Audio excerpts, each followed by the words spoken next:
계급장 떼고 들이대 시즌3 강성범 대표님, 전우용 교수님 두 분과 함께합니다. 안녕하세요. 네, 안녕하십니까. 안녕하세요. 네, 반갑습니다. 아, 오는데 날이 너무 추워서 어떻게 잘 오셨나 싶었어요. 아니 예. 온난화 같은 소리 하고 있네. 온나나요? 무슨 온난화가 이렇게 엄청난 추위가 지속적으로 올 수가 있나? 그러니까요. 내내 너무 온난화는 추워요. 왜? 온난화는 추워지는 게 일단 그래요? 북극의 얼음이 녹으면 네. 바닷물의 기온이 내려가고 아, 그러면 이제 북반구 쪽의 기온이 일단 떨어지죠. 그런 거예요? 그렇기 때문에 이 온난화의 그 현상으로서 나타나는 게 초기 현상이네요? 추워지는 거예요. 어. 바닷물이 이제 수위가 높아지고 예. 수온이 차지고 그러다 보니까 그 바닷가 주의 기온이 떨어지고 이건 뭐지 온난화에 대해서 가장 기본적인 얘기인데 저도 오히려 몰랐어요, 그때. 그냥 온난화네? 이런데. 온난하면 뜨거워지네? 이래서. 그러니까 지금 이제 그 기후학자들 우려하는 부분은 네. 이렇게 온난화가 되면 북극의 얼음이 녹아서 북극 항로가 열린다. 네. 우리에겐 기회가 된다. 한편은 예. 그렇게 얘기를 하잖아요. 네. 부산항이 북극 항로의 중심항이 될 것이다. 네. 이렇게 예측하는 분들이 있는데 반면에 이제 그렇게 되면 이 동해가 부산항으로부터 시작해서 한반도 동쪽 바다에 네. 이제 태풍의 진로가 바뀌어서 어머, 그쪽으로 태풍이 몰아칠 것이다. 이렇게 예측하는 분도 있더라고요.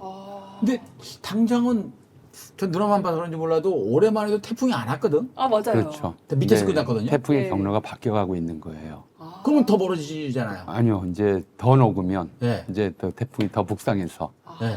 이제 그 한반도 쪽이 우리 그동안에는 일본, 타이완, 오키나와 이런 쪽으로 태풍들이 늘 지나갔잖아요. 네. 올해 그랬어요. 중국 작년에 쪽으로 그랬어요. 가거나. 네. 근데 그게 더 북상할 가능성이 크다 이런 얘기들도 하더라고요. 그래서 부산항 낙관적이지 않다 이렇게 얘기하는 사람들도 있더라고요. 태풍이 자주 몰아치면. 그 네. 낚시 좋아하시니까 또 물고기 종류도 온난화 때문에 바뀐다고 하던데요. 네, 많이 네. 바뀌어요. 그러니까 전반적으로 우리가 물고기뿐만이 아니고 네.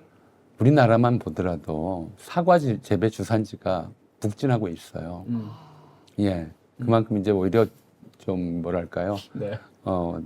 이 온난화의 영향, 그러니까 연평균 기온이 0.1도, 0.2도씩만 올라가도 식물들은 또 나머지 물고기 같은 것들도 네, 민감하게 알아채죠. 예. 근데 전에 그래서 그런 얘기 농담 삼아 했거든. 야, 이제 바나나가 제주도에서 재배가 된대. 뭐야? 그럼 좀 있으면 파주 바나나 막 이런 거 나오는 거야? 네. 고향 바나나 막 이런 네. 거 계속 올라와가지고. 근데 요새도 나온대요. 요새 막 망고 재배하고 이런다던데. 그러니까 이게 바뀐겨. 그렇죠. 커피도 이제 재배를 시작했대잖아요. 그래요? 아열대 작물들이 우리나라에 이제 들어올 수 있게 되는데 와. 여수 커피요? 이게 웃을 일이 아니죠. 예, 죄송합니다. 그러니까 페르낭 브로델이라는 이제 프랑스의 유명한 역사학자가 있는데 그런 얘기를 했어요. 그러니까 문명 벨트라고 해서 아열대나 이제 열대 지역에서는 문명이 잘 발달하지 못하고 이 겨울이 있고 좀 온대 지역 이른바 네. 그래서 그 벨트가 있어요. 동아시아에서부터 유럽에 이르기까지 문명 발달 지역이 북위 30도 전후에서 이렇게 만들어졌다. 저 그거 알아요. 예. 왜 그러는지. 왜요? 몰라? 네. 사계절이 있어야 네. 사람들이 움직여요. 아. 더울 때 추운 거 대비하고 추울 때 더운 거 대비하고 저기 겨울에 못 먹을 거 대비해서 막 안 추울 때 뭘 만들어 놓고 네. 이러면서 이걸 어떻게 하면 더 잘 만들까 어떻게 하면 이거 편리하게 만들까 이 생각을 하면서 문명이 발달되는 거야. 아이 참. 예, 맞죠 교수님? 그렇죠. 그러니까 식량 생산은 오히려 아열대 지역에 풍족해요. 식량 구하는 게 훨씬 낫죠. 지금도 뭐 우리나라 1년에 이모작하면 많이 하는데 벼 농사. 이제 뭐 베트남이나 이런 데서는 사기작 1년에 4차례 쌀 수확을 하잖아요. 네. 뭐 노동력의 땅에 비해서 훨씬 많은 생산량을 보장해 주는데 근데 이제 대신에 그 사람들이 상대적으로 네. 덜 움직이죠. 퍼져. 예. 그런 것들 때문에 그런 얘기를 했었는데 뭐 네. 앞으로 어떻게 될지 모르겠습니다만은 우리나라가 아열대 기후가 돼가면서 나타나는 현상들이 네. 장기적으로 어떤 영향을 미칠지 그걸 좀 지켜봐야 되겠죠. 네.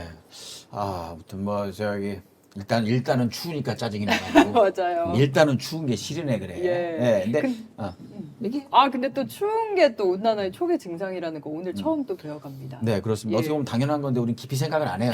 맞아요. 그렇습니다. 왜냐하면 지금 이 오늘 뭐 근래 며칠 사이에 일어나는 일만 해도 이거 집중하기도 지금 정신이 없어갖고 이 인문 소양이라든지 과학적인 지식을 늘릴 시간이 없어요. 뉴스가 너무 많습니다. 와. 전 평일 뉴스 방송을 준비하기 때문에 네. 요즘 같으면 진짜 전날 중요한 뉴스 많이 나오잖아요. 방송 이후에. 그게 의미가 없어져 버려요. 당일에 또 바뀌죠. 아침에 방송 직전까지 뭐 빵빵 터지고 말이에요. 이번 주도 그랬죠? 네, 맞습니다. 일단 첫 번째 내용은요, 123 비상계엄에 대한 사법부의 첫 번째 판단이 나왔습니다, 여러분. 다들 알고 계시죠? 12.3 비상계엄을 내란 행위로 일단 규정을 했고, 당시에 국무총리였던 한덕수에게 징역 23년이 선고가 됐는데, 두 분 일단 표정부터 약간 흐뭇하시거든요, 대표님. 어떻게 보셨나요? 교수님이 계속 말씀하셨던 거. 네. 엘리트라는 사람들의 역할, 그들은 부패하기만 하였다라는 말씀하셨는데 이번에야말로 이 사회의 엘리트가 어떤 일을 해줘야 되는지를 알려준 게 아닌가. 이제 저는 뭐 평생 역사 공부를 하던 사람이니까 네. 판결문을 좀 이중관 판사가 쭉 읽어내는 걸 들으면서 네. 특히 좀 인상적이었던 부분이 있어요. 하나는 이제 이건 좀 위로부터의 내란, 좀 친위 쿠데타다라고 하면서 이 친위 쿠데타가 성공했으면 어떤 일들이 벌어졌을 것인가. 독재 체제가 재수립되고 네. 국민의 기본권이 말살되고 그리고 국가의 이른바 평판, 대외적 평판과 위신, 신뢰도가 추락하고 네. 그뿐만 아니라 이제 이 권력이 약해졌을 경우에 나타난 또 다른 내란이 일어나든가 네. 또는 이제 대규모 민주화 운동이 일어나면서 또 다른 유혈 사태로 귀결되는 많은 사람이 죽어야 하는. 이제 이게 일반론이잖아요. 그리고 이 내용은 법전에 안 나와요. 이진관 판사의 판사가 소양이군요. 그렇죠. 네. 판사가 12.3 내란의 역사적 의미를 규정할 때 이건 법전에 나오는 내용이 아니잖아요. 아 맞다. 이건 역사책에 나오는 내용이에요. 그러니까 역사에서 우리가 무엇을 배울 것인가에 대해서 굉장히 정확하게 지적하고 있어요. 역사적 철칙, 역사의 보편성, 다른 나라의 사례를 통해서 본 이른바 친위 쿠데타의 귀결, 그래서 일반론에 대해서 정확하게 판단하고 있죠. 저 그렇게 보셨구나. 첫 우리 번째로- 미처 생각 못했는데. 네. 이 역사적 의미를 그렇게 부여하면서도 이 과거를 통해서 현대의 문제들을 해석할 수 있다라고 하는 판단을 하면서도 판결할 때 뭐라고 그러냐면 과거 내란에 대한 판결은 이 사건 판결의 기준이 될 수 없습니다. 기가 막혀. 자, 이 두 가지 서로 다른 얘기. 하나는 역사를 통해서 죄의 역사적 의미를 주장하면서도 그 죄를 판단할 때는 과거의 관행에 묶이지 않겠다고 하는 의지. 그러네요. 이게 역사를 배우는 제대로 된 태도예요. 이거는 탐나 식었는데 제자로. 이거는 이제 역사개론의 예문으로 실어야 될 정도의 어머. 판결문이라고 저는 생각을 해요. 어머머머. 이게 자칫 이제 혼동하기 쉽거든요. 예. 네. 이거 어떤 부분에서 과거를 들여다보고 어떤 부분에서 과거와 단절해야 되느냐. 예. 이거는 역사학자들 중에도 이거 못하는 사람들 많아요. 자, 예를 들어 보죠. 마가. Make America Great Again. 그렇죠. 예. 이 말을 처음 쓴 사람은 트럼프가 아니고 레이건이었어요. 그래요? 로널드 레이건이 1980년에 처음 썼어요. 그럼 그레이트가 어떤 때냐? 미국에게 그레이트 했던 때가. 네. 어게인이니까. 네. 과거잖아요. 네. 그래서 그 사람 뭐라고 그랬냐면 정확히 지정했어요. 케인즈주의에서 벗어나서 아담 스미스 시대의 정신으로 돌아가야 된다고 그랬어요. 그럼 아담 스미스 시대의 미국은 어떤 일이 벌어지고 있었느냐? 유럽에서 이민 온 백인들이 네. 한편으로는 원주민들을 학살하고 한편으로는 아프리카 흑인들을 데려다가 노예로 쓰던 시대였어요. 예. 근데 지금 마가가 구상하고 있는 미래상이 똑같아요. 그러네요. 이민자들 다 쫓아내거나 예. 뭐 총 쏴서 죽이고 그리고 흑인들이나 이런 사람들은 계속 살아왔던 사람들은 이제 쫓아낼 수는 없으니까 예. 노예처럼 부리고 네. 이런 세계에서 백인들만 플로리다 해변에서 휴가를 즐기는 예. 그런 이제 미래를 생각하고 있는 거죠. 말은 미래지만 이 마가가 생각하는 것은 어게인이에요. 과거로 돌아가겠다고 한다. 이 역사에 대해서 가장 잘못된 접근 방식이거든요. 어게인이요. 예, 윤어게인 한번 보자고요. 아, 윤어게인. 그럼 윤어게인이 단지 윤석열의 규현만을 얘기하느냐? 아니요. 이승만, 박정희, 전두환 시대의 재현을 요구해요. 그렇죠. 그럼 우리가 그 시대에 어떤 일들을 겪었어요? 이 독재 정권에 의한 이제 국가 폭력들, 광범위한 국가 폭력, 인권유린, 집단 학살 네. 이런 것들을 겪었잖아요. 그러니까 모르겠지만 우리 땐 정권물이었잖아요. 예. 어렸을 때 그것만 기억나요. 재펴간다. 그 아무나 삼천교육 농담이 때. 아니고 예. 아무나 여러 잡아가서. 방면으로. 네. 고문하고 죽이고 뭐 형식적인 재판을 통해서 징역 살리고 이런 일들을 다시 하자는 거잖아요. 역사를 보는 바른 태도는 과거에서 배우되 과거로 되돌아가서는 안 된다는 거예요. 온고의 지신입니까? 그러니까 아닌가? 뭐 법고창신이기도 하고요. 네. 온고의 지신도 말이 돼요. 그러니까 무슨 뜻이냐면 흔히 이제 이 극우 세력들이 항상 하는 좀 사고 방식에 왜곡돼 있거나 잘못된 사고 방식이 있어요. 네. 과거 어느 때가 우리에게 가장 영광스러웠던 때를 상정을 해요. 그때가 우리에게 가장 좋았던 때다. 그리고 우리의 목표는 그때로 되돌아가는 것이다. 그래서 어게인이라는 구호가 나오는 거예요. 아니 어르신들이 진짜 아유 80년대가 전두환 때가 그래도 살기는 좋았어 이런 얘기 진짜 많이 그렇죠. 하세요. 그때가 오. 좋았다고 어떤 과거의 어떤 시점, 네. 우리가 미래를 지금부터 더 좋게 만들어야 되겠다고 생각하는 것이 아니고 네. 과거였던 때가 우리나라가 제일 영광스러웠어. 아. 일본 극우 같은 때 군국주의 그게 부활이라는 게. 자기가 좋았다는 얘기야. 그렇죠, 나라가 그렇죠. 아니고. 예. 아 근데 그것도 그래요. 자기 몸이 좋았던 거지 나라가 저 예, 쌩쌩했던 거지. 예. 그런 거. 착각하는 거죠. 음. 그러니까 그렇게 과거의 어느 시점을 영광스러웠던 시대로 상정을 하고 그때로 가는 것이 올바른 역사가 가는 길이다라고 착각들을 해요. 그게 이제 극우 세력이 갖는 문제거든요. 그리고 네. 그렇게 되면은 인류가 오랫동안 겪어왔던 수많은 시행착오들 또는 이제 범죄적 행위들 이런 것들을 다시 반복할 수밖에 없게 되는 거예요. 그래서 굉장히 조심해야 되는 것 그리고 이제 결코 해야 되는 해서는 안 되는 생각이 어떤 때 우리가 영광스러웠고 그때로 되돌아가는 것이 우리 후손들의 책무다는 식의 생각을 하는 것. 네. 이 생각 자체가 잘못이에요. 그 생각 자체를 그것이 잘못이다. 네. 우리가 전두환 노태우 때의 기준으로 이거 판결할 수 없다. 우리는 이미 다른 시대에 올랐었고 그 시대로 다시 돌아갈 수는 없다. 네. 이걸 분명히 지적을 했고 그렇기 때문에 예컨대 윤어게인이라든가 또는 이제 뭐 국민저항권을 주장하는 사람들에 대한 조목조목 비판하잖아요. 네. 이게 이제 역사를 배우는 이유가 무엇인가에 대해서 정확히 알려준 판결이다라는 생각이 들었습니다. 아, 좋은 말씀이시고 윤어게인이라고 지금 하지만 윤석열이 한 그 내란 행위도 어게인의 한 일환이잖아요. 그렇죠. 그게 전두환 어게인이에요. 어게인 아닙니까? 전두환 어게인이고 박정희 어게인이고 네. 예, 맞습니다. 이승만 어게인이기도 하죠. 그리고 그 밑에 따까리들이 행했던 짓들도 그 당시에 그 내란 같이 했던 놈들의 부귀영화를 뭐 다 알고 있을 것이고 그래서 이진관 판사도 한덕수한테 성공했으면 어땠을까라는 기대감에 성공할지도 모른다는 생각에 예. 가담했다. 그거 네. 너무 패부를 찌르는 말이었어요. 그렇죠. 여기 전체 내란범들한테. 예. 진짜 저 얘기 듣고서 다들 간담회 선을 했을 거예요. 내가 내 판사도 저 얘기하면 나 진짜 할 말 없는데 정말 나 그 생각했는데 우리가 계속했던 얘기가 그거거든요. 니놈들 지금 그렇게 잘 몰랐다. 글쎄 봐 어정쩡한 태도 따니 너 생각했지. 성공했으면 내 인생이 얼마나 꽃밭이 펼쳐지고 내 주머니에 뭐가 들어올까. 다 그랬던 인간들이거든요. 그러니까요. 그러니까 이제 전에도 이런 말씀 드렸나 모르겠는데 좀비 영화 네. 네. 이게 말씀하셨는데 또 해주셔야 돼요. 상상이 이제 파시즘의 은유라고 파시즘, 말씀드렸잖아요. 이성과 양심은 없고 탐욕만 있는 존재들 이게 좀비잖아요. 근데 이제 과거를 되살린다고 하는 것 이미 우리가 역사 속에 묻은 땅 속에 묻은 어떤 사상이든 행태든 이런 것들을 되살려 보겠다는 거예요. 무덤 속에서 되살아난 걸 우리가 좀비라고 그래요. 네. 그래서 좀비라고 하는 것은 바로 한편으로는 파시즘의 은유면서 한편으로는 과거 획기적인 사고 방식 전체가 이 좀비적 태도를 낳아요. 이게 그런 거잖아요.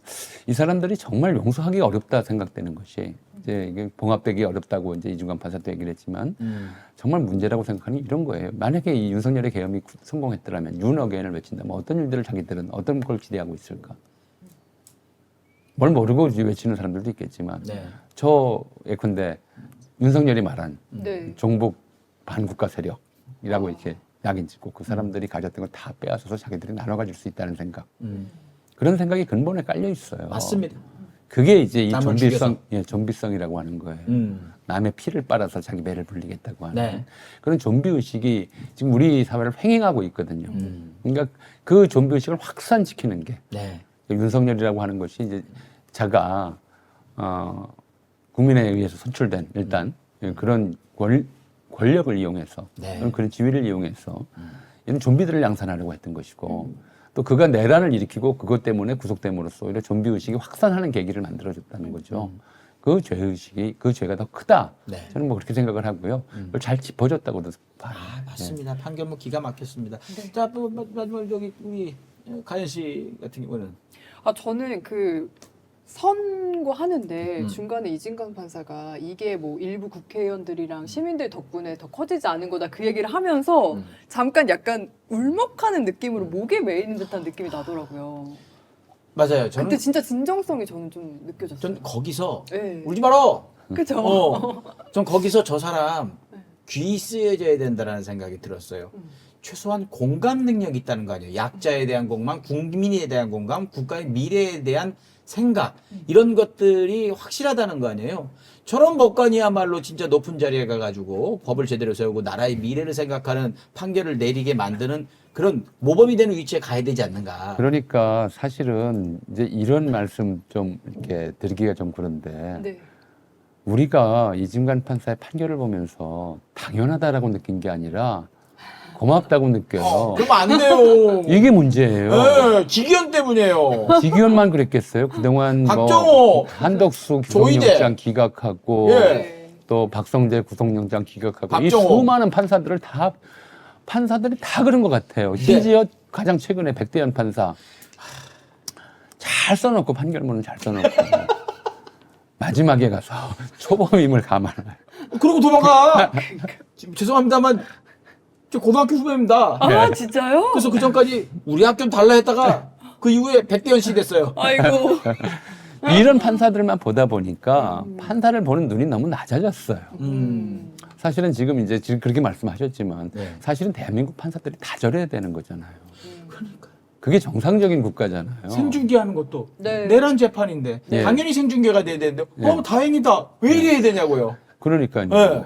아니 저런 내란범에 대해서 내란죄의 역사적 의미 또 역사적 의미를 규정하고 그리고 그러면서도 과거의 기준이 아니라 이 시대에 맞는 기준을 만들어내고 그렇게 해서 판결하는 판사가 그래야 우리가 사법부를 신뢰하는 거잖아요. 근데 우리가 사법부를 전혀 믿지를 못하다 보니까 네. 저 판사가 고마운 거예요. 너무나 당연한 게 고마운 거예요.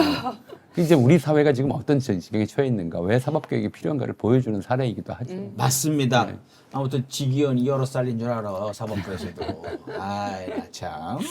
네. 야 이거 아주 깔끔하게 오늘 시간이 정확하게 분배가 되어가고 있어요. 그러니까요. 요 얘기까지 하고 오늘은 광고를 한 타임만 해도 됩니다. 아, 네. 요 얘기까지 편하게 해보죠. 네, 그러면 두 번째 얘기는요.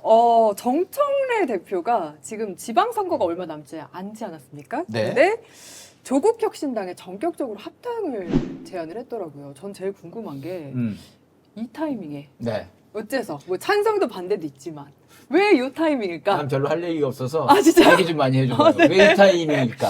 모르겠어요. 그래서 어. 모르겠어서 오늘은 교수님이 뭔가 해안을 주시지 않을까 기대하고 왔습니다. 해안을 줄게 없는 게 이미 다 뭐 이렇게 던져줬어요 지금. 아이고야. 왜냐하면 좀 논란은 좀 있는 것 같더라고요. 네. 일단 이 문제가 당원 중심 정당을 얘기하면서 당원들의 총의를 모아서 제안한 것이 아니라 당대표가 뭐 일방적으로 제의했다. 그러니까 이런 왜냐면 얘기도 정청래 있고. 대표의 스타일이 아니었잖아요. 예. 네. 또 뭐 정청래 대표는 이에 관련해서 이제 청와대와 좀 교감이 있었다. 네. 이재명 대통령의 지론이기도 했다. 사실은 두 당이 갈라서 있을 이유는 없어요. 맞아요? 정확합니다. 예, 그리고 이제 조국 혁신당은 전부 비례대표 의원이고, 그 내에서도 이제 합당 문제에 대해서 당의 의원들 사이에 미래를 두고 장래를 두고 의견이 엇갈릴 거고, 네. 또 이게 합당을 안 했을 경우에 당장 이번 지방선거에서 이제 두 당이 싸우는 모습들이 보여질 텐데, 두 당이 갈라져야 될 이유가 뭔가? 그런 당의 얘기들도 형성 하는 사람이 결정에서. 있었어요. 민주당이 이제 그 보수가 없어져 버렸으니 보수의 자리를 제대로 된 보수의 자리를 차지하고 진보의 자리를 조국 혁신당과 같은 조금 더 진보적인 당이 차지하는 게 맞다 했는데 저는 아무리 생각해도 그건 나중에 생각할 거예요. 그걸 떠나서 조국 혁신당이 진보를 표방한 적이 있나요? 그러니까 우리가 보기에는 되게 그 개혁적으로 조금 더 얘기를 하고 급진적인, 급진적이기도 네. 하고 목소리도 좀 강하게 내고 근데 제가 볼 때는 일단 민주당하고 조국 혁신당은 한 몸이 되는 게 맞아요. 그래서 주류를 차지한 다음에 다른 세력이 그 자리를 차지하든지 이렇게 되는 게 맞다. 왜냐하면 뿌리도 비슷하고 응원하는 사람들도 거의 같잖아요. 그 사회적 아젠다 의제에서 조금씩 차이는 있어요. 차이가 있다고는 생각을 하는데 네. 표방한 것에서. 근데 정당 면면을 보면 그 조국 혁신당 의원들 면면을 보면 예. 누가 거기 중에서 특별히 진보적일까? 예를 들어서 저는 그 얘기를 전에 첫 얘기 나왔을 때 낮방송에 얘기를 했었는데 네. 예. 그 문제 어떻게 할 거냐. 예. 저 사람까지 어떻게 봤지? 저분은 아닌 것 같은데 이런 분들이 꽤 있는데. 아, 그것도 떠나서 사실 조국혁신당은 이제 당시 지민비죠. 네. 지역구는 민주당, 비례는 조국혁신당 찍어달라. 네. 우리가 3년은 넘길다. 윤석열 정권 조기 퇴진에 세빙선이 선봉이 되겠다. 세빙선이 되겠다. 네. 그렇게 얘기를 했고 그런 활동을 하신 분들도 많죠. 네. 많은데 일단 그걸 떠나서 그거 말고 예컨대 정의당이라든가 과거에 진보정당을 표방했던 네. 지금의 이제 진보당이라든가 예. 이런 정당들하고 그리고 그 의제 설정해서 또는 정치적 아젠다 설정해서 어디가 더 그쪽에 가까운가 민주당에 가까운가 이렇게 보면 기본적으로 반윤석열이라고 하는 네. 또 이제 독재 잔재라고 하는 그런 점에서는 민주당은 기본적으로 같기 때문에 네. 두 당이 분립해 있을 이유가 이제는 현실적으로 사라졌다. 네. 조국 혁신의 목표는 달성됐잖아요. 세빙선 노릇 했죠. 맞습니다. 윤석열을 끌어내리겠다. 예, 끌어내리겠다고 예. 3년은 넘길다고 이렇게 얘기했고 결과적으로 그게 실현이 됐어요. 네. 결과적으로 실현이 된 마당에 왜 따로 분립해서 굳이 차이를 만들어서 지방선거에서부터 좀 별 차이가 없는 사람들끼리 오히려 근본적인 차이가 있는 사람들 앞에 두고 이렇게 갈라서야 되느냐. 저는 이 문제의식은 옳다고 생각을 해요. 네. 조국 혁신당 내에서도 이미 만들어 놓은 당의 이제 하부 조직이라든가 이거 어떻게 할 거냐. 내부적으로 고민이 많을 텐데. 맞습니다. 근데 그럼에도 불구하고 저는 예. 이제 그런 생각이 들었어요. 사실은 조국 혁신당 자체도 네. 이제 저렇게 별도로 당을 유지해야 될 명분도 이유도 분명치 않다. 그러기에는 당이 규모가 작고 네. 이제 지지율. 뭐랄까요? 아니요. 그 국회 교섭단체도 못 만들고 네. 이런 상태잖아요. 이런 상태에서 당을 따로 유지해야 될 이유도 없고 그럼에도 불구하고 조국 혁신당이 이제 먼저 나서서 네. 우리 합당합시다 얘기하기도 좀 모양새가 안 좋죠. 아, 그런가요? 저는 오히려 민주당이 너무 아니요. 이건 작은 당에서는 합당하자고 얘기를 할 명분이 별로 없어요. 그러니까 이런 민주당이 얘기가 지금 손에 나오는 게 뭐냐면 내밀었죠. 솔직하게 얘기하면 지금 네. 어떤 얘기들이 나오냐면 조국 혁신당은 지금 상황이 되게 어려운 상황인데 네. 조금 더 있으면 알아서 조국 혁신당에서 하차합시다라고 네. 할 텐데 굳이 왜 먼저 소민 내밀었느냐. 맞아요. 이거는 정치적인 그 역학 뭐 구조 이 서로 간에 조금이라도 좀 가져오겠다 이런 차원에서 얘기를 하는 건데 솔직히 그거는 어떻게 보면은 너무 매몰차다고 할까? 아니면 너무 계산적이라고 할까? 뭐 이것도 있지만 민주당은 민주당대로 그런 상황에서 같이 돼야지 저분은 안 돼. 요건 합시다. 요거는 조역당에서 양보해 주십시오. 이게 될 텐데 지금 이렇게 먼저 소면을 내밀어 버리면은 이게 협상이 되겠느냐? 맞아요. 아니요. 이거는 큰 당에서 손을 내밀어야 돼요. 작은 당에서는 먼저 합당하자고 얘기를 해봤자 무시당하고요. 네. 이게 뭐 흡수되는 느낌도 예, 들고 논리가 안 돼. 어. 논리를 구성할 수가 없어요. 예. 그래서 이제 민주당이 190석, 그러니까 170석 대 13석인가요? 12석. 12석. 네. 이 차이잖아요. 네. 네. 이거 10배 이상 차이가 나는 정당인데 합당이라고 하는 흡수가 아니라 합당이라고 하는 이제 얘기를 했다는 거는 그만큼 일단 이건 좀 그 자체가 양보라고 좀 생각을 해요. 네. 양보의 의미가 있고 민주당의 양보. 예, 그렇게 하면서 음. 일단 좀 이 지방선거를 앞두고 네. 또 그 다음에 올 또 국회의원 선거를 앞두고 네. 이제 좀 저는 이 민주진보라는 표현이 적절치 않다고 생각하거든요. 네. 지금 양심 세력이라고 좀 보는 게 차라리 나은데 네. 이제 7, 80년대처럼 네. 양심적 정치 세력의 좀 단합, 단결 이런 것들을 이뤄내자고 하는 그런 제안이기 때문에 제안 자체로서 저는 굉장히 의미가 있다고 생각을 하고 여기서 예. 교수님, 이건 뭐 이런 과정이 계속 있어야 돼요. 왜 당원들 의견? 맞아요. 그렇죠. 아니 이제 이거 너무 커요 이거. 이거 굉장히 큰 문제죠. 네. 그래서 처음에 제가 말씀드렸잖아요. 양보 좋다 이거. 나는 조역당 당연히 합쳐있는 조국 대표 사랑하고 근데 정치적으로는 의견이 안 맞을지언정 사람으로 너무 좋거든. 그래, 오케이. 그런데 당의 주인은 당원이라고 그렇게 가장 열성적으로 이야기하고 그런 행보를 보여왔던 당대표가 네. 갑자기 어느 날 근데 이제 이 건에 대해서는 예. 이제 이건 절차적인 문제를 좀 그러니까 기술적으로 해결하기 어려운 부분들이 있죠. 예를 들어서 이제 거꾸로 얘기를 해보자고요. 당 대표가 당원들이 이걸 좀 논의해 주십시오라고 조국 혁신당과의 합당 문제를 던졌다면 네. 던졌다면이라고 제가 말씀을 드렸어요. 당원회에서 던졌다면 예. 근데 지금 발언하고 그 발언하고 뭐가 다른가요? 어떤 합당합시다라는 발언하고. 그러니까 공론화 과정이 없었다는 거예요. 그러니까 이게 지금 공론화에 촉진하는 발언인 거죠, 당대표로서의 발언. 근데 약간 통보가 아니라 예. 그러니까 약간 첫 일성이 네. 일성이 근데 이거는 이제 상대가 둘이잖아요. 하나는 조국혁신당에서 논의해야 되는 재밌다. 거고요. 그게 아니고요. 또 하나는 우리 당원 민주당 당원들끼리도 논의를 해야 되는 부분들이에요. 그러니까 당원들 얘기는 예. 첫 일성이 당원들에게 여쭙습니다라고 얘기를 해야 돼요. 조국혁신당과 합당하면 어떨까요? 예, 아니 당원들에게 여쭙습니다. 합당 논의하겠습니다. 이래야 되는데 그냥 네. 조국혁신당에게 묻습니다. 예. 제안합니다. 라고 들어가니까 어떻게 된 거지? 개인적인 뭐 다른 이유가 있나? 사실은 이런 게 뻗쳐갖고 논란이 생긴다. 그럴 수 있죠. 진정성이라는 거는 추후도 의심하지 않습니다. 그 당원들이나 이게 어차피 하나로 가야 된다는 사람들이 많은데 네. 그리고 그 와중에서도 그동안 조국혁신당에 서운했던 민주당 지지자들이 분명히 많이 있을 그렇죠. 거고 조국당도 마찬가지, 네. 조국혁신당도 마찬가지인 거고 이런 과정에서 이렇게 막 두고두고 하다가 이렇게 뭉쳐져야 되는데 뭔가 툭 던져놓은 느낌이라서 그런 느낌도 들죠. 네. 근데 이제 저는 뭐 단분히 기능적인데 이거를 이제 그렇게 묻는다면 조국혁신당과 합당을 논의하겠습니다는 얘기는 어떤 걸 전제로 해야 되냐면 조국혁신당의 답을 듣고 나서 논의해야 돼요. 그건 예의가 아니죠. 정치적 도리가 아니죠. 조국혁신당이 합당할 생각이 있는지 없는지, 합당이 어떤 의사를 갖고 있는지, 여기에 대한 태도가 확인되지 않은 상황에서, 또 모이지 않은 상황에서, 거기도 모이기 어렵거든요. 네. 거기도 모이기 어려워요. 똑같겠죠. 예, 그런 상황에서 조국혁신당의 의견을 물어보지도 않고, 우리끼리 한번 논의를 시작해도 되겠습니까? 라고 묻는 것 자체가 그럴 수 있네요. 이건 정치적 도의에 맞지 않는 네. 거죠. 제 생각에는 분들에는. 전날 그 대표끼리 만나가지고 그 의견을 교환했다. 그리고 오늘 이렇게 얘기를 했다. 이렇게 됐는데 그래서 정천대 대표도 오늘 박수현 대변인을 네. 통해서 이제 시작이다. 앞으로 해가지고 이제 논의 과정 해가지고 공론화 과정 당원 전당원 투표했고 전당 대회까지 할 것이다라고 얘기를 했습니다만 전 처음에 이 형식이 그러니까 그 질문을 예. 그러니까 이제 일종의 좀 정청래 대표는 우리 집 대표잖아. 그러니까 네. 우리 집이 아니라 민주당의 대표잖아요. 네. 대표가 일단 이건 당원들에게 묻는 거 이전에 저쪽 상대 집에 뭐 일단 의견을 물어보고 할 의향이 있는지 없는지 의견을 물어보고 나서 그 다음에 이제 논의를 해야 되는 거잖아요. 그래서 저는 모든 문제가 그 방식이 그냥 딱 던져놓는 방식이 아닌 전날 만났다잖아요. 예.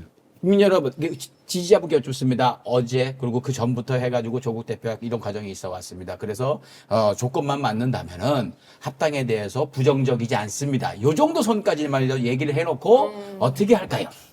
뭐 그것도 이랬으면 좀 그게 네. 나을 수도 있죠. 근데 이제 저는 그렇게 생각이 들어요. 그러니까 완벽한 건 적어도 없겠지만. 이 네. 문제를 풀어가는 방식이 예. 일단 좀 의제를 던져놓고 내부 논의를 모아가겠다라는 네. 방식인지 네. 내부 논의를 모은 다음에 의제화하고 상대편하고 논의를 하겠다는 건지 이 방식들이 있는데 어차피 이 문제는 공개될 수밖에 없는 문제잖아요. 네. 공개될 수밖에 없는 문제이기 때문에 정치인들 사이의 도리 또는 정치적 도리로 본다면 상대편의 의향이 있는지 없는지 먼저 논의를 해가면서 네. 그리고 이제 우리 쪽, 자기네 쪽, 그러니까 정청래가 씨가 대표로 있는 민주당 쪽 의견을 또 같이 모아가는 복잡한 과정이잖아요. 통합이라고 하는 것이. 네. 양쪽 내의 반대 의견들 당연히 있을 것이고 그래서 그런 과정들의 논의를 풀기 위해서는 일단 의제를 전면화하는 것이 네. 나은 방법일 수 있겠다는 생각도 들었어요. 맞습니다. 전 또 궁금한 게 이게 잘 몰라서 그러는데 원래 청와대랑은 사전에 이렇게 논의를 안 하는 건가요? 근데 이런 지금 청와대 내용은? 반론은 네. 그 얘기했다. 근데 아, 그래요? 논의했다까지는 안 나오진 않는데 그리고 청와대에서도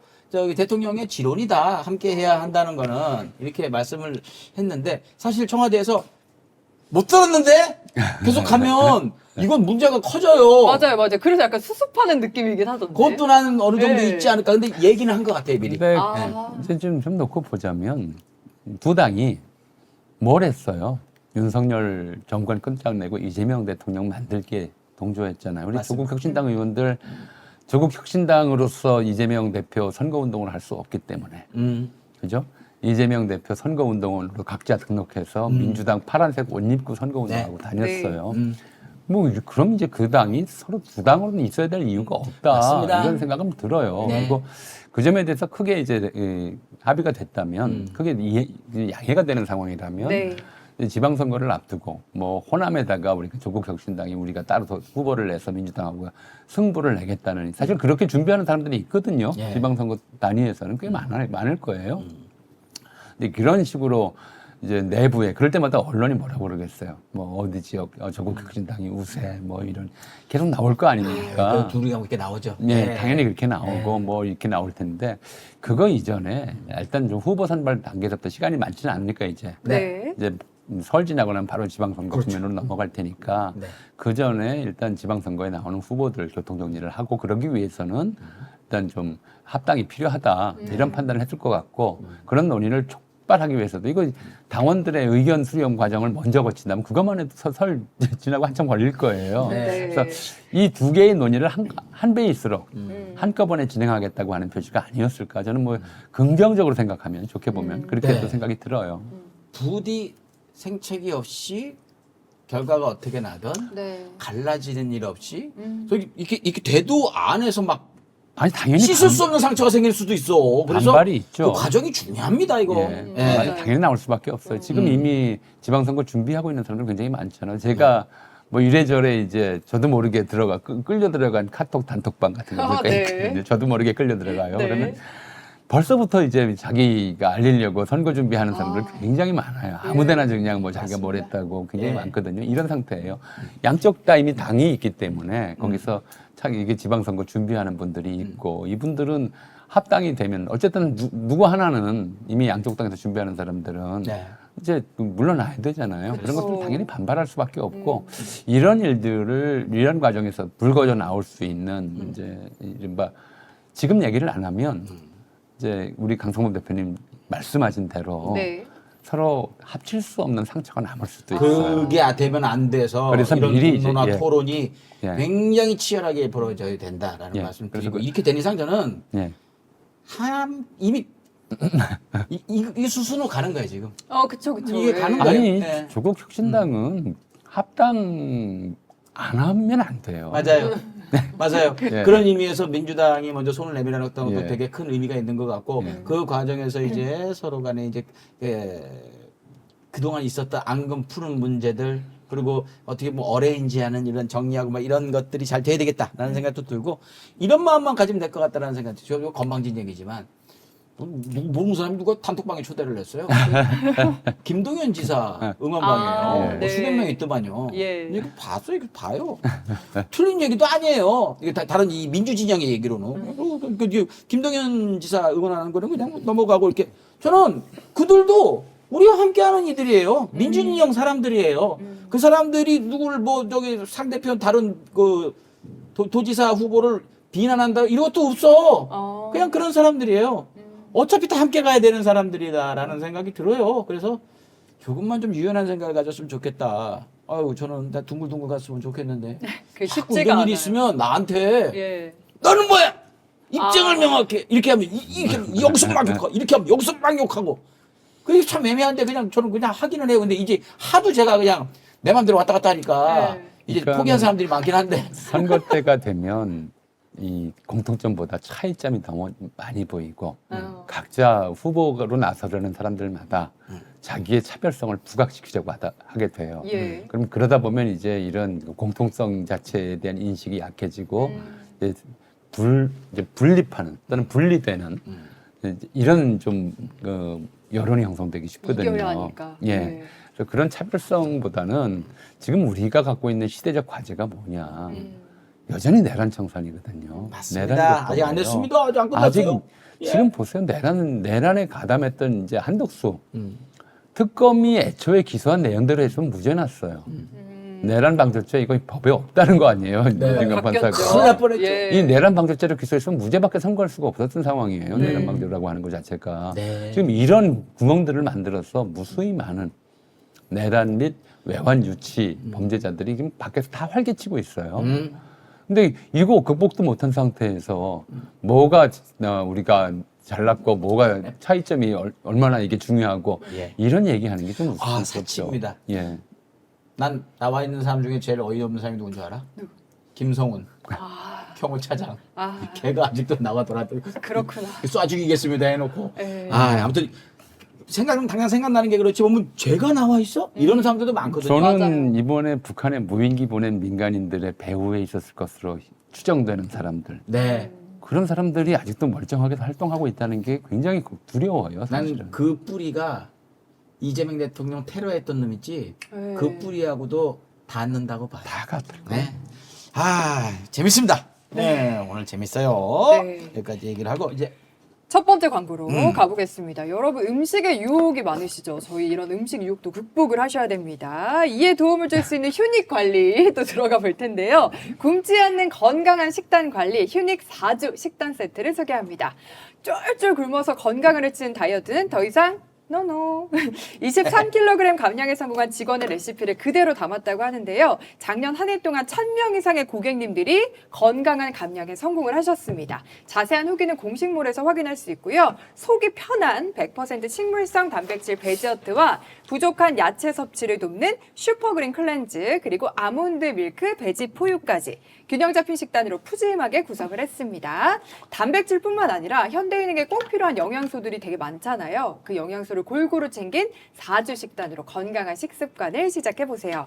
이벤트가 있어서 추가로 좀 안내해 드릴게요. 1월 한 달 동안 식단 관리 지원금 10,000원 쿠폰을 드린다고 하고요. 배송 메시지에 강성범 TV 남겨주시면 29,900원 상당의 유기농 효소 한 박스도 드린다고 합니다. 검색창에 베지어트를 검색해주세요. 그렇습니다. 건강한 다이어트, 맛있는 다이어트, 배부른 다이어트 휴닉으로 하시기 바래요. 네.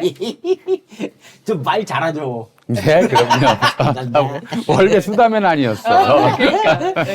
자, 그렇습니다. 두 번째 광고는 우리 순애님께서 6개월의 심혈을 기울여서 내놓은 만큼 여러분들의 사랑을 듬뿍 받고 있는 순애네 갈비탕 되겠습니다. 내용을 빼서 가벼운 게 엄청 무거워요. 요거 1, 2인분 진짜 많이 드시는 분 다 드실 수 있는데 2명이 먹어도 충분히 드실 수 있다. 요즘 물가 많이 올라가지고 식당에서 갈비탕 드시려면 뭐 17,000원은 기본으로 나가죠. 온라인에서도 제대로 만든 갈비탕 같은 경우에는 12,000원 이하로는 찾아볼 수가 있어요. 근데 시켜보면 뭐야 이게? 이런 거 살이 없어. 그렇습니다. 자, 요거 제대로 만든 가마솥에 그대로 우려낸 갈비탕 되겠습니다. 왜 오래 걸렸냐? 이걸 한우를 쓰려고 했는데 가격이 살벌하게 나와요. 예. 그리고 저 12,000원, 15,000원 한 것들도 다 수입산 쓰는데 거기도 수입산 프리미엄을 씁니다. 프리미엄이 한우보다 2에 덜 끼고 네. 저볼 때 꽤 맛있어요, 한우보다. 그렇습니다. 프리미엄 등급 그 수입육을 써가지고 갈비도 중요한 건 얼마나 넣었냐. 뼈 많이 안 썼어요. 무게만 늘어나지. 이만큼 해가지고 이만큼 고기가 붙어 있는데 이게 6대가 들어가 있습니다. 이야. 그래서 충분히 고기도 질리도록 드실 수가 있다. 2인분인데 가격을 9,000원대에 맞췄습니다. 네. 무조건 요거 맞추려고 이거 아니면 안 한다고 해서 몇 번 엎어질 뻔 했던 거거든요. 9,000원대에 맞춰가지고 중요한 거 무료 배송입니다. 야. 그렇게 해서 근데 중요한 건 3팩 단위로 사셔야 돼요. 3팩을 사시면 9,000원대고요. 중요한 건 5팩은 9,000원 초반대까지 내려가고 10팩을 사면 8,550원까지 한 팩당 그렇게 내려가요. 당연히 배송비가 적게 들기 때문에 여러분께 가격을 더 낮춰드릴 수 있는 거예요. 정직한 맛을 내고 가격도 정직하게 배송비 무료로 해서 순애네 가마솥 갈비탕 드셔보시라. 동네 맛집 이상이다 말씀드리고 검색창에 순애네 부엌 검색하시던가 010-7203-6857로 문자 주문하셔도 되겠습니다. 순애네 부엌이었습니다. 네. 세 번째 광고입니다. 마지막 여러분 광고입니다. 홍삼 가격에 산삼을 드실 수 있는 기회입니다. 전설의 고려 산삼의 맥을 잇는 지리산 산양산삼 추출액 순 100% 산삼 순백이고요. 지리산 700고지 산속에 직접 씨를 뿌렸습니다. 그렇게 자란 씨종 산양산삼을 통째로 이렇게 한 병당 한 뿌리씩 담았다고 보시면 되고요. 한 박스에 7년근 산양산삼 30뿌리 분량의 사포닌이 꽉 채워져 있습니다. 2만 건이 넘는 온라인 후기와 거의 만점 평점 들어가시면 직접 확인해 보실 수 있고요. 산삼 순백이 원래 지난 3년 동안 가격을 그냥 동결을 했었는데 올해부터는 정말 살짝 가격이 인상이 됐습니다. 그마저도 서운하실까봐 산삼 열매 함량을 20%나 무려 더 높여서 최정점의 품질로 완성을 했습니다. 1+1과 추가 사은품 이벤트도 계속되고요. 새해입니다. 사랑하는 부모님 그리고 소중한 분들에게 지리산 천년의 기운을 선물해보세요. 네, 산삼 순백이었고요. 1666에 10대부터 80대까지 1080으로 전화하시면 되겠습니다. 말씀드린 광고들 방송 끝나고 댓글창 맨 위에 링크 고정해 놓을 테니까 그거 클릭하시면 돼요. 특히나 개떼들의 광고 넣어주시는 광고주분들은 좀 더 신경을 써주십시오. 광고가 반밖에 없기 때문에 정말 소중한 분들이랍니다. 네. 예. 광고! 진짜 네. 광고주님들 사랑합니다. 그렇습니다. 네. 세 번째 내용은요. 야, 이것도 진짜 따끈따끈한 내용이었는데요. 네. 장동혁 대표가 도대체 언제까지 단식을 하려고 이거 했는데. 제가 설명해 드리겠습니까? 아, 네, 엄청 잘하시더라고요. 통혜역 씨, 탄식을 멈춰 주십시오. 그렇게 하겠습니다. 그럼 끝났어. 예. 네. 그리고 이제 아이 말은 잘하는데 뭐 걷지를 못하나 봐. 네. 신발 본인이 신을 수 있을 것 같은데 옆에서 신어주게 해주는 액션 퍼포먼스를 이렇게 해요. 장동혁이 이거 닿거든? 지가 하면 되거든? 신발도 신겨주고 휠체어를 못하는 거지만 이렇게 이재명 대표는 8일차에 예. 저거보다 얼굴 더 상해 있는데 태영호가 와가지고 나한테 국회에서 한 놈들 제명해 안 할 거야? 뭐 깽판 놓고 그랬었어. 아, 맞아요, 맞아요. 근데 더 멀쩡한 얼굴로 저렇게 다 죽어가듯이 하는데 근데 좀 안 되긴 했더라고요. 어? 명분이 없었어요. 근데 아. 왜 하는지 몰라. 네. 성과도 없었어. 네. 의미도 없었어. 마지막에 출구 전략도 박근혜가 뭐야. 아, 그 강성범 대표님이 갔어도 어? 그렇게 그러더라고. 하겠습니다. 아니, 예. 예를 들면 장동혁을 정치 입문을 시켜줬던지 아니면 네. 둘이 정치 같이 하면서 뭐 어떻게 뭐 연결고리가 박건이랑 있던지 뭐 지금 정치적 영향이 아무도 없고 그리고 뭐 둘이 지지자가 다른 상황도 아니고 그냥 아, 저 사람이면은 그만둘 수 있겠구나 하고 억지로 데리고 와가지고 그냥 그림 만든 느낌. 아우, 뭐 어떻게 하면 좋아. 맞아요. 장동혁 씨에게 그런 정계 입문의 은인이라면 한동훈이잖아요. 맞습니다. 한동훈은 또 결국 못 왔어. 서로 안 원했나 봐. 아니 그 한동훈을 자기가 제명하는 결정을 해놓고선 어떻게 한동훈을 부르겠어요. 그래서 참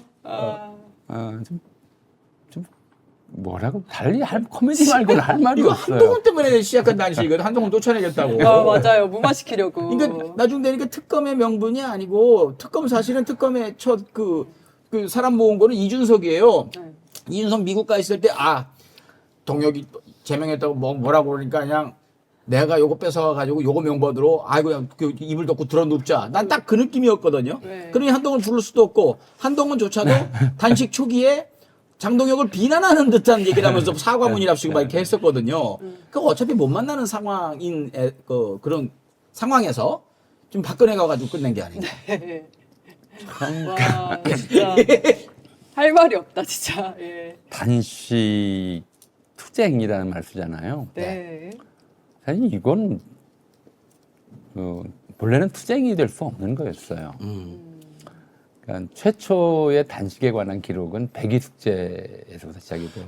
그 알아? 흥부하기가 막혀. 흥부하기 거기서 아니. 백이 숙제 줄여 죽던. 예. 육각수? 오. 육각수가 아니고 단식 얘기가. 백이 숙제 줄여. 그게 단식 얘기군요. 아이 굶어 죽은 거니까 단식이죠. 오호. 그러니까 이제 은나라의 왕족이었다가 은나라가 망한 다음에 예. 이 주나라 땅에서 나는 곡식은 먹지 않겠다. 산에 들어가서 고사리 캐 먹다가 굶어 죽은 거거든요. 네. 백이 숙제가요. 예, 그래서 백이숙제 얘기가 그렇게 나와요. 그러니까 기본적으로 이 근대 이전까지 굶어 죽는 사람이 많던 시절. 사실은 인간이 죽어가는 과정에서 죽는 과정에서 가장 고통스러운 죽음이 굶어 죽는 거라고 그래요. 병들어 죽거나 뭐 예컨대 칼 맞아 죽거나 전쟁터에서 싸우다 죽거나 고통은 짧잖아요. 근데 이 굶어 죽는 건 고통이 계속되거든요. 그렇죠. 근데 일반인들이 굶어 죽는 과정에서 단식해서 스스로 죽음을 선택한다고 하는 게 특별하게 네. 두드러지는 일은 아니에요. 그러니까 단식 투쟁하는 사람은 없었어요, 옛날에는. 옛날 얘기? 옛날에. 굶어 죽는 사람이 많으니까요. 워낙 많은데 거기에 뭐 굳이 그게 투쟁이 되려면 그렇겠네요. 예. 그러니까 이제 어떤 경우냐면 네 땅에서 나는 건 안 먹겠다라고 하는 그런 정도의 의지를 표현하는 거예요. 그래서 실제로 죽어야 돼요. 옛날에는. 단식은 죽을 때까지 하는 거예요. 그래야 단식이지. 옛날에 제가 20일 만에 멈추겠으면 널렸어 임마. 먹고 싶어도 못 먹어 뭐 그런 소리 하고 있어. 이렇게 되는 거 아니야? 이제 네, 우리 그쵸. 근대사에서 굉장히 이제 유명했던 단식이 면함 최익현의 단식이었어요. 우리나라도. 예, 최익현 이제 당시 최익현 선생이 예. 울산의격이 의병을 일으켰다가 일본군에 체포돼서 대마도로 압송돼 가요. 대마도로. 예, 외놈 땅에서 나는 음식은 먹을 수가 없다. 예. 그래가지고 이제 단식을 하다가 이제 결국 죽었거든요. 돌아가셨구나. 예, 단식 사망 케이스죠. 예. 그다음에 근데 스님들 같은 경우에 이제 죽음이 다가왔다. 네. 내가 굳이 곧 죽을 사람인데 음식을 축낼 수 없다 해서 어머. 이제 그렇게 스스로 단식 자결을 하는 경우들이 꽤 있죠. 그러니까 옛날에는 단식은 투쟁이 아니고 자결 일로 연결되는 단어였어요. 그걸 더럽히는 거구나. 죽음을 선택하는 방식이었다가 네. 이제 이런 이제 단식 아사자들이 안 나오는 시대가 돼서야 단식이 이제 투쟁의 의미를 이제 갖게 되는 거죠. 네. 그러니까 가장 유명했던 단식이 근데 이건 어떤 거냐면 마지막 수단이었어요, 사실은. 마지막 수단. 힘없는 자들의. 그러니까 대체로 옥중 단식이나 연금중 단식 이런 것들이 이제 알려졌죠. 달리 정할 바가 없으니까. 그러니까 7, 80년대에는 이제 고문당해서 감옥에 갇혀 있는데 어떻게 알릴 방법이 없고 재판정에서 자신의 피폐해진 모습을 보여줌으로써 이제 자기가 얼마나 이제 억울하게 당하고 있는지를 드러내는 방식으로서 단식을 선택하기도 했고요. 네. 또 실제로는 이게 이제 그 일종의 좀 사회적 파장을 일으키기를 바라서 내가 이렇게 죽음으로써 이 요구를 좀 달성할 수 있겠다 싶은 대표적인 사건이 이제 1982년에 있었던 박관현 광주 항쟁 당시 전남대 총장이었던 박관현 씨가 예. 단 50일 단식하다가 이제 사망한 사건이죠. 박관현 씨요. 예. 예. 뭐 이제 사망하셨다고요? 예. 당시 이제 교정 당국에서는 그게 아니다. 무슨 뭐 저 심근경색이다. 간헐적 단식도 별로 안 했다. 뭐 이런 식으로 얘기를 했지만 그건 믿을 수가 없는 점 보고고요.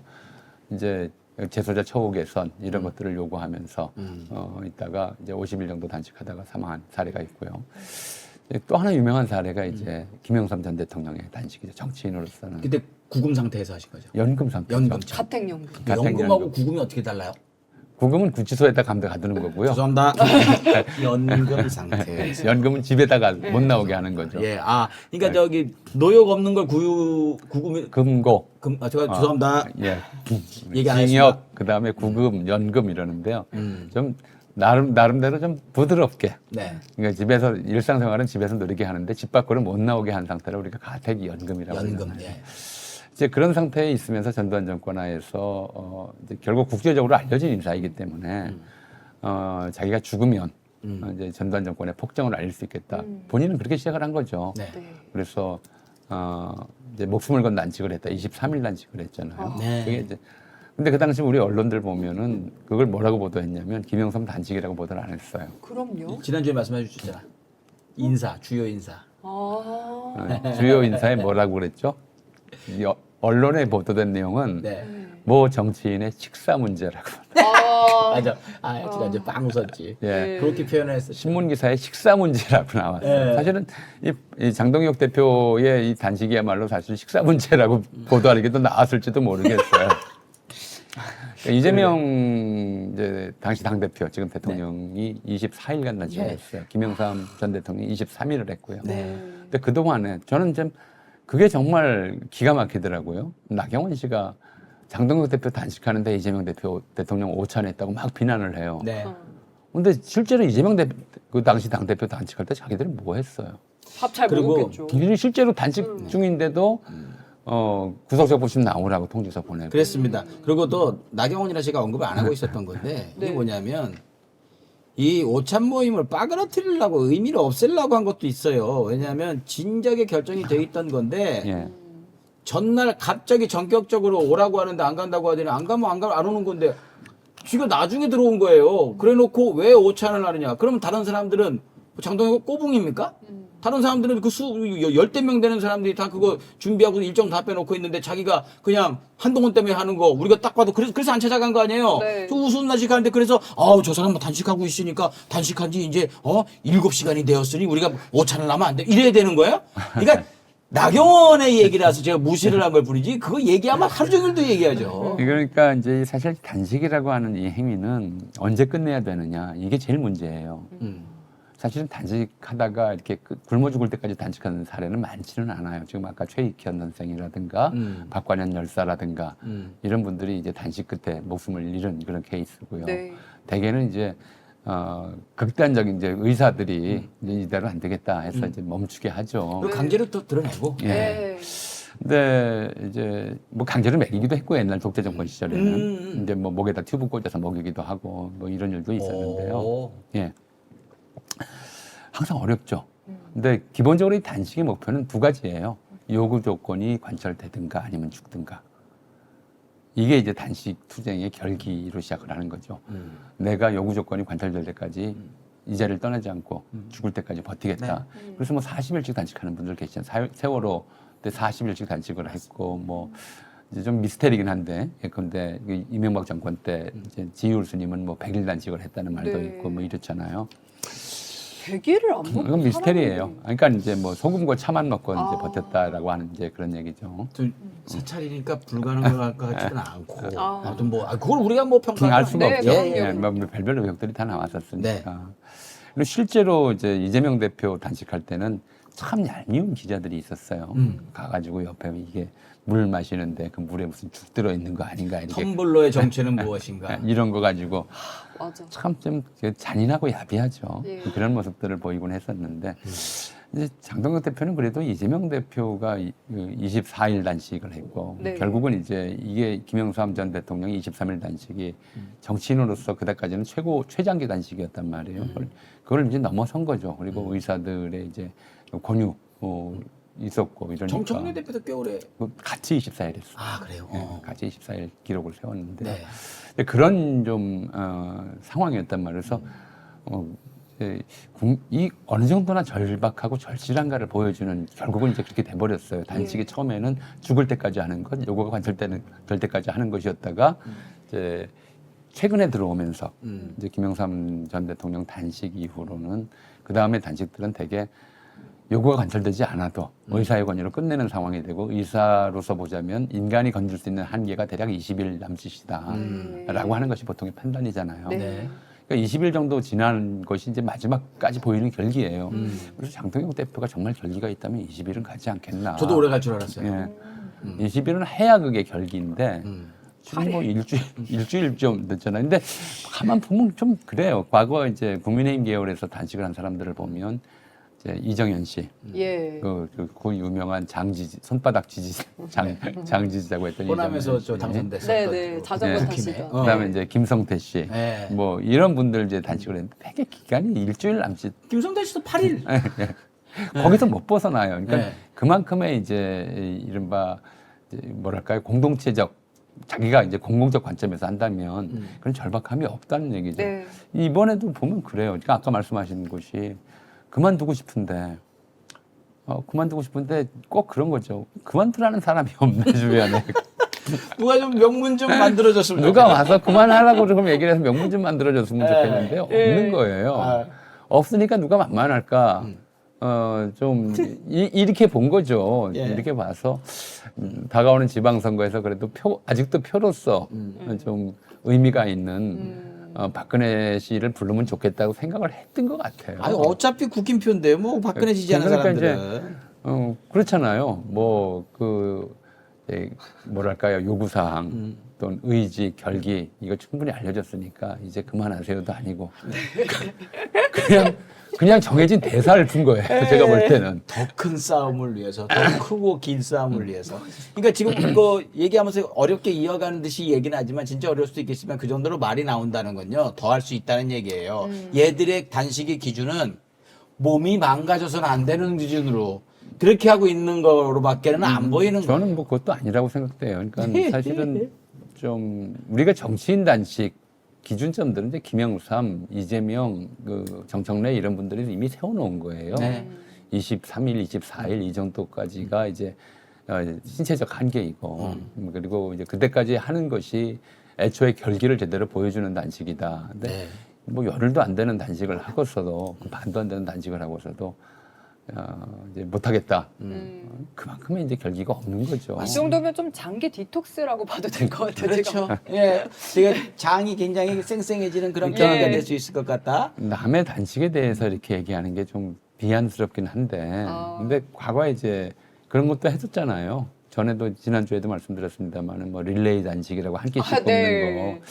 이제 이런 정도 선에서 결국은 이렇게 돼버리면 사람들은 어떤 좀 기준치를 가지고 봐요.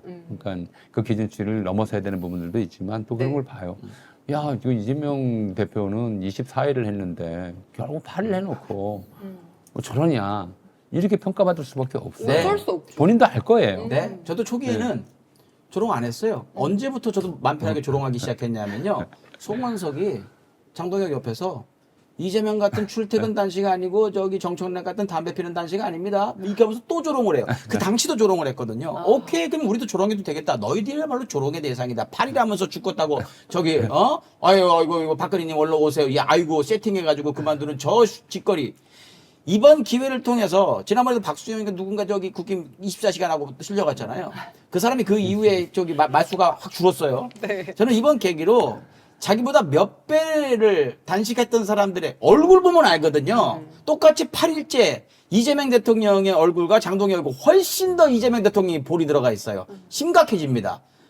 그런데도 조롱을 했단 말이에요. 이제 앞으로 자기가 경험해봤으니까 적어도 장동혁은 조롱하지 못하지 않을까, 사람이면. 네. 글쎄요. 아니 일단 좀 국민의힘 지지자분들이 좀 보셔야 돼요. 생각하셔야 돼요. 네. 도대체 그러니까 문재인 전 대통령 그 세월호 단식, 중단식이랑 동조 단식 며칠을 해서 그것도 꽤 오래 했죠. 장동혁 씨만큼 했던 것 같아. 더 했죠. 누구 단식? 문재인 전 대통령도 그 김영호 씨, 단식 오래 했어요. 네. 그 단식 멈추게 한다고 동조 단식을 했었잖아요. 네. 그리고 이재명 대통령 24일 단식, 정청래 대표 24일 단식을 했는데 국민의힘에서 단식한다고 그러면 좀 그렇게 응원을 하길 바라요. 앞으로 국민의힘 지지자들은 24일 깨달라. 25일. 예, 네, 그 25일 을 응원을 좀 해달라. 앞으로는 그래요. 진짜 단식 좀 해달라. 혹시 단식하겠다고 네. 나서는 국민의힘 의원이 있으면 네. 지지자들이 제발 좀 우리 자존심 상하니까 네. 24일 넘깁시다라고 단식 그만해서 이렇게 얘기하지 말고 네. 뭐 물 갖다 주지 말고 장미꽃 뭐 이런 거 주지 말고 네. 그 앞에서 25일 깹시다 이거 현수막 들고 화이팅! 이렇게 정말 들고 이렇게 하면서 예, 그렇게 했으면 좀, 좋겠어요. 좀 응원해 줬으면 좋겠어요. 네. 네. 앞으로 저는 근데 이런 생각은 했습니다. 박근혜가 왔잖아요. 네. 그러면 누군가가 이거 세팅을 해야 된다. 예. 박근혜를 가장 잘 움직이는 사람이 누굴까? 그 변호사. 유영아. 예. 지금 배치 달고 있는데 어. 그 사람의 앞으로 행보가 어떻게 펼쳐질지 그걸 보는 것도 재미일 것 같다. 그냥 봐도 뭐 대구시장이니 뭐 노리고 있거든요. 예. 유영아 씨도 있고요. 음. 또 박근혜를 누나라고 불렀던 사람도 있죠. 윤상현이요? 예. 근데 윤상현은 이미 이거만 한 거를 또 박근혜가 알았나 봐. 그 이후에는 또 좀 안 보더라고요. 아무튼 유영아의 향후 행보도 한번 기대를 해보도록 하고 이 와중에 김재원도 단식을 했다는 거.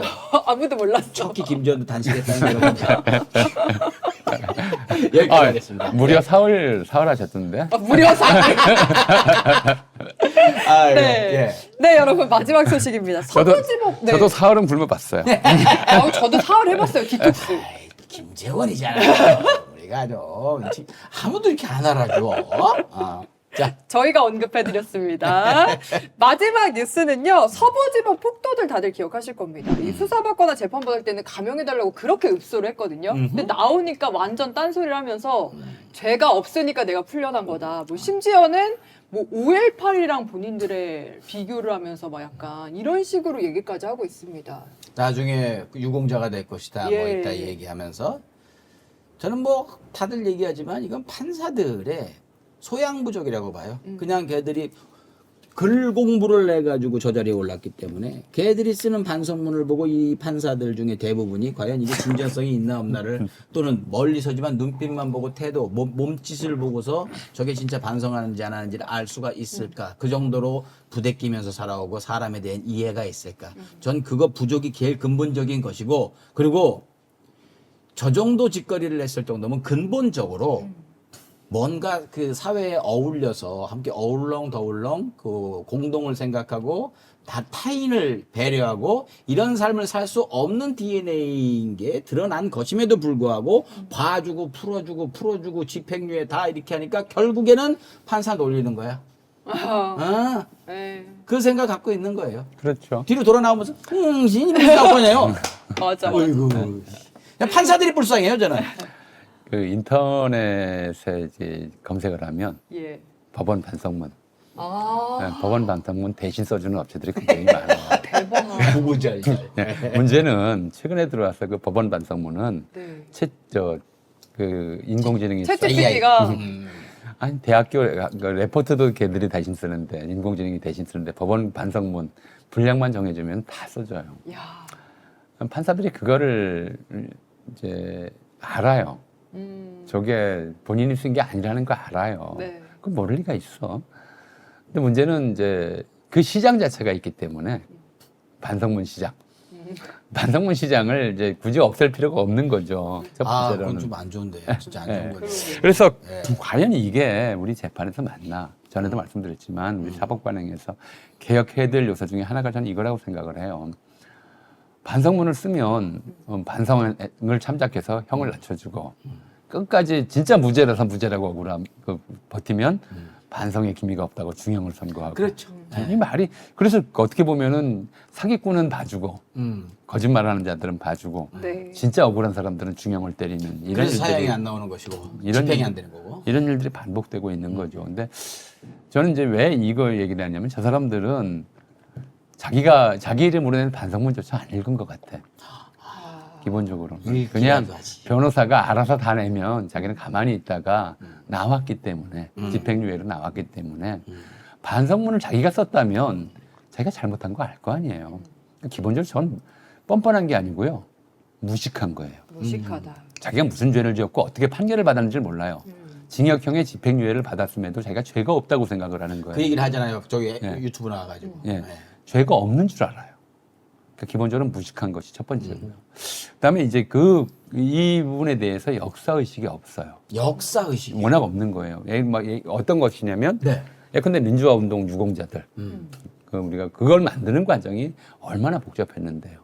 5.18 민주화 운동 유공자들을 만들어가는 그냥 된 줄 과정이 알아. 저절로 된 게 아니거든요. 네. 우리 사회가 이제 변화 발전하는 과정에서 민주화하는 과정에서 과거 독립 유공자들에 대해서 처우를 못했던 그런 역사를 되풀이하지 말자. 네. 네. 우리 민주화 운동 과정에서 얼마나 많은 사람이 피를 흘렸는데 네. 그들에 대해서 최소한의 배려 또는 이제 그 과정에서 희생된 사람들에 대한 보상 이런 것들은 필요하지 않겠느냐. 제가 아는 분 중에도 80년대 이제 이 정보기관에 잡혀가서 심한 고문을 당한 끝에 뭐 인지 능력에 이상이 생긴 분들이 있어요. 예. 그리고 뭐 87년도 시위하다가 최루탄에 맞아서 한쪽 눈을 잃었거나 시력을 잃었거나 이런 분들이 있거든요. 네. 어떻게 할 거예요? 이제 그런 보상을 생각을 하는 건데 이들은 무슨 자기들이 마치 국민저항권을 앞장서서 이번에 이중관 판사가 탄핵했듯이 그것도 87항쟁으로 얻어낸 그 국민정황권이라는 그 제명 자체가 이제 그 유럽에서 그 헌법에 들어가 있어요. 헌법 네. 자체가 헌법 천부 인권이라고 해서 인권 자체를 기본적으로 헌법을 어겨서 국가가 반인간적 범죄를 저지를 때 거기에 대해서는 이제 이건 그 카톨릭이라든가 이제 유럽의 양심적 지식인들이 오랜 세월 고민 끝에 나온 거예요. 국가의 잘못에 대해서 이걸 어떻게 시정할 수 있을 것인가. 나치가 하나의 정부가 국가를 장악하고 범죄 행위를 저지를 때 그때 올바른 국민의 태도는 무엇인가. 여기서 이제 자연법이라고 하는 게 등장을 해요. 어떤 이 실정법도 국민의 실정법도 자연법, 보편 인권에 기반한 자연법을 앞설 수 없다. 이런 철학에 입각해서 국민저항권이라는 개념이 나온 거거든요. 그냥 막 정부에 대들어라. 이게 국민저항권이 아니에요. 네. 그럼 이게 지금 천부 인권을 억압하려고 한 게 누구냐는 거죠. 국가를 어떻게 그 인권을 빼앗으려고 한 게 누구냐. 네. 윤석열에 대해서 저항하는 게 국민저항권이에요. 그렇죠. 윤석열의 개헌 포고에 저항해서 국회 앞에 달려가서 군대를 막아선 게 국민저항권 행사인 거예요. 정확하십니다. 그 윤석열을 지키겠다고 법원에 가가지고 폭동을 일으킨 건 국민저항권이 아니고요. 그거야말로 국민이 윤석열 시다바리 노릇을 한 거죠. 맞습니다. 그 집 그랬는데 보면 극우 애들은 욕심이 예. 그냥 다 날로 먹으려고 하는 듯한 그 생각이 드는 거예요. 다 지들 거야. 옛날에 그 피땀 흘려가 진짜 피땀도 아니지. 피를 철철 흘려가면서 얻어낸 것들을 갖다가 지들이 갖고 와요. 지금 자기들한테 피해를 받는 사람들이 그들의 정신을 이어받은 사람들인데 지들이 저기 독재 세력이 와가지고 좋은 것만 갖다가 우리가 이거 괜찮네? 아 얘들 진짜 그것도 아닌 것 같아요. 그것도 아니에요? 왜냐하면 이 사람들 주장할 때 그동안 뭐라고 주장했어요. 5.18 민주화 유공자 다이가 공산주의자다, 가짜다 이렇게 주장을 해왔잖아요. 맞아요. 그렇게 비난을 해왔잖아요. 그래놓고. 조롱했죠. 예. 그리고 이제 광주광장 희생자들 다 빨갱이다. 네. 이렇게까지 얘기를 했던 사람들이란 말이에요. 그렇게 믿고 있는 사람들이고. 근데 거기다 그거를 이제 갖다 오는 거는 그거를 뺏어가는 것도 아니에요. 욕심이 하는 게 아니고 인간이 아닌 핑계도 좀 저열하게 되는 거죠. 자기가 그렇게 핑계를 대면 안 되죠. 아, 진짜 그러니까 이 사람들을 이제 법원이 손방망이 처벌을 한 것이 저는 문제가 있다고 생각을 해요. 1차적으로는. 네. 근데 그렇다 하더라도 그 사람들이 이제 남은 시기 동안 자신을 정당화할 수 있는 방법이 뭐냐. 자기를 지지했던 사람들, 자기에게 돈 주는 사람들, 도와주는 사람들. 한번 보자고요. 우리가 이런 좀, 왜 아까 제가 아까 말씀을 드렸냐면, 네. 미니애폴리스에서 사람 쏴 죽인 IC 요원이 있잖아요. 네. 거기 후원금이 100만 달러가 넘게 모였대요. 그 이후에요? 예. 그 사람한테 준 돈이 100만 달러가 100만 정도가 된 거죠. 살인범인데 끔찍하다. 그거를 처벌하는 게 아니고 그 사람을 응원하는 돈이 100만 달러가 넘게 모인 야만의 거예요. 나라가 되어버린 그렇게 돼버린 거예요. 그렇게 돌아가면 그렇게 돼요. 이 사람들은 뭐 어떻게 되겠어요? 자기가 그렇게 주장하면 자기가 사람을 죽이고도 자기가 정당했다고 주장을 하는 사람한테 100만 달러가 모이는데 똑같은 이제 윤어게인이나 마가나 똑같은 사고방식을 가졌거든요.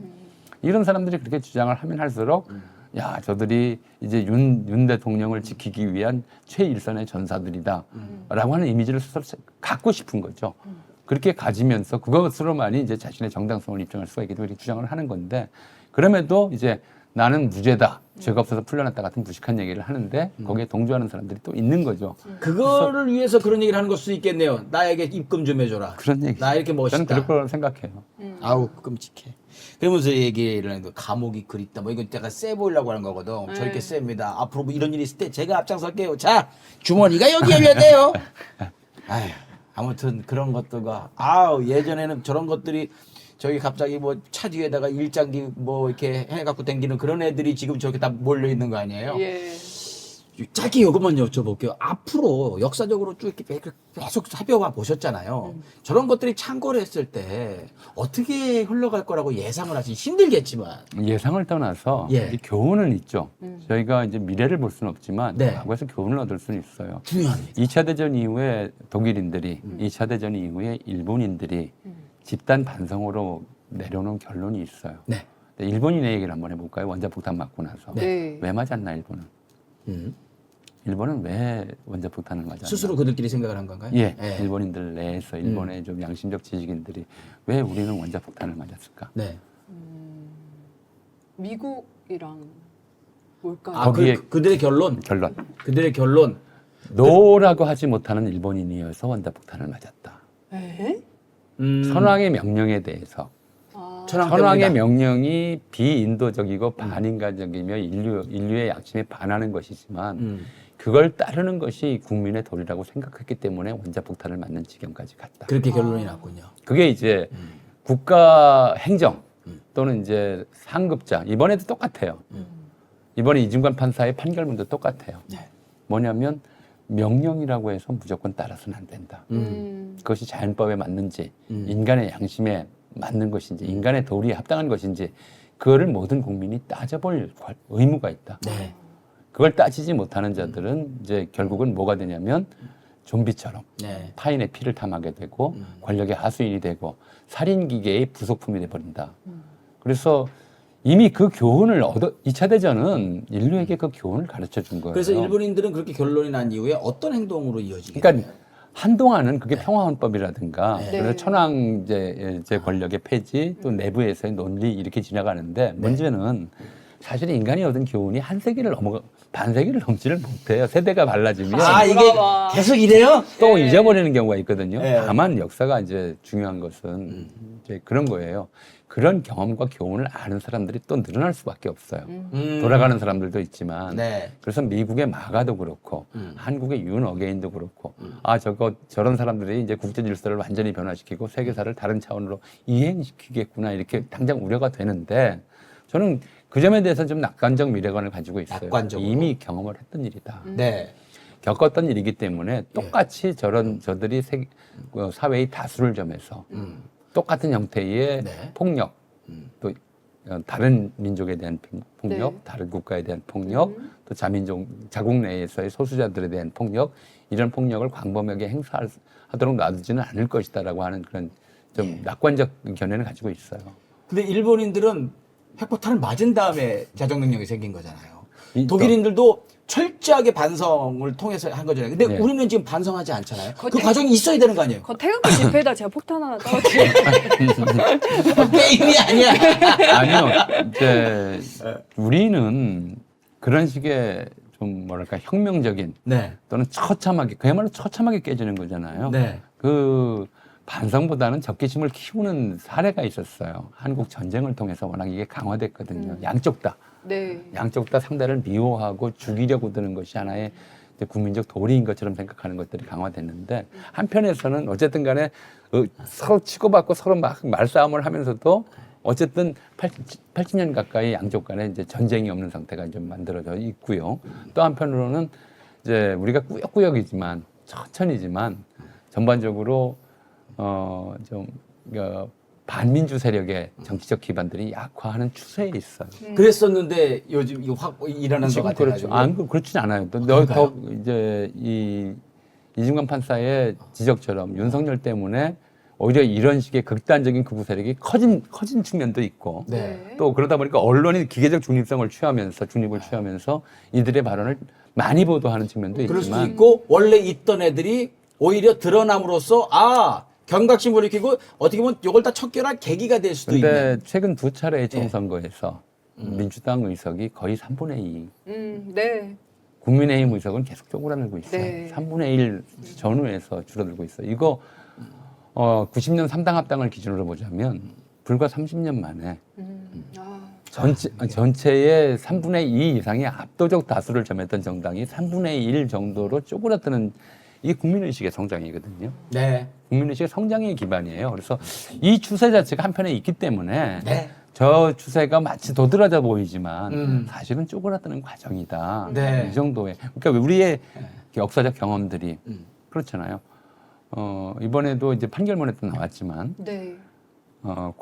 광주 이른바 과거 내란의 음울한 기억을 아직도 하고 있는 사람들이 소극적으로 명령을 따르거나 아니면 이제 거기에 그 명령을 이행하지 않거나 이것도 굉장히 중요한 요인이었다. 내란이 피해 없이 끝나게 된 데 대해서. 네. 네. 그거거든요. 우리가 그런 역사적 경험들을 쌓아왔기 때문에 독일인들이 과거 2차 대전 때 저지른 범행에 대해서 집단적으로 반성하고 일본인들이 그 정도에는 미치지 못하더라도 한동안이나마 천황에게 무조건 충성하는, 무조건 예스하는 그런 문화에서 벗어나야 일본이 세계의 이제 정상 국가로 인정받을 것이라고 하는 얘기.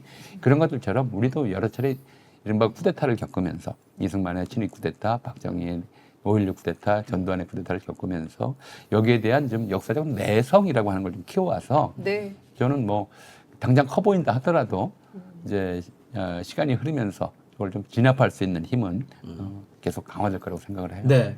당장 제 성질이 안 맞아서 확 됐으면 좋겠는데 저 판사들이 방해하는 것 같고 막 이런 게 있어서 하지만 옛날에 비하면은 뭐 지금 이 상황도 너무 욕심 내지 말자. 예, 역사는 근데 그렇게 욕심이 나는 것 한꺼번에 같아요. 안 당한 게 바뀌어요. 있는데. 예. 네. 아이, 오늘 그래도 이진관 판사 얘기로 수미가 딱 이렇게 딱 맞아 떨어지는 너무나 깔끔한 방송이었지 않나 그럼 오늘 싶습니다. 구성이 참 좋은 것 같아요. 그쵸. 예, 너무 좋습니다. 나 오히려 진행자님의 능력이라고 생각해요. 제가 했네. 다 구성 다 하셨네. 제가 했네. 구성 다 하셨네. 나도 몰라 그냥 있었어. 이제 하다 보니까 또 이진관으로 마무리를 해주시네. 네, 그러니까요. 예, 이진관 판사님으로. 맞아요. 이진관 판사님으로 저희 그러면 개떼들은 이만 물러가 보도록 하겠습니다. 다음 주에 또 뵙겠습니다. 감사합니다.